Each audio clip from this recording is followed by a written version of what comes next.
Hola, soy Lucía Ortiz Y yo soy Lucía Martín, del Centro IES Juan de Garay de Valencia. y fuimos las ganadoras del primer premio del área de Ingeniería y Tecnología de la edición 2021 de los Premios Sapiencia.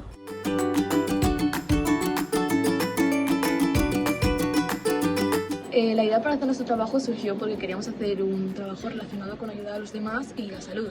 Así que se nos ocurrió hacer una aplicación con opción de localización en caso de emergencia y con recordatorios para distintos rangos de edad.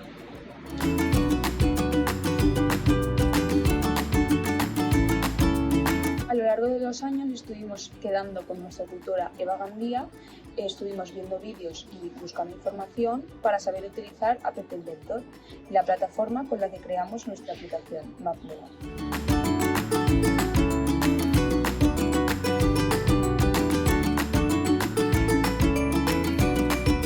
Uno de los problemas que tuvimos a la hora de hacer el trabajo fue que queríamos enlazar Google Calendar con nuestra aplicación, pero al buscar información sobre ello nos dimos cuenta de que Google Calendar había dejado de dar soporte a App Inventor, la plataforma con la que la hicimos. Así que nos basamos en una aplicación llamada Button Calendar, pero cambiándola, ajustándola a nuestras necesidades y creando nuestro propio diseño.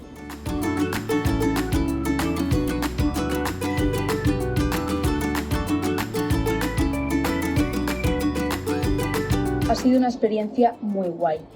No nos esperábamos ganar y nos hizo mucha ilusión que tanto trabajo tuviera su recompensa.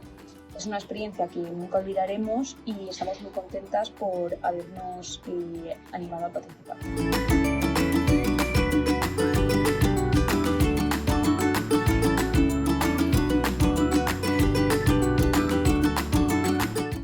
Y para otras personas que quieran participar en esto, nuestro consejo sería planificarse muy bien, hacerlo con tiempo, también elegir un tema que te interese mucho y que realmente te apasione, y a la hora de hacer el concurso, ir a presentarlo, estar con mucha tranquilidad, que seguro que sale genial.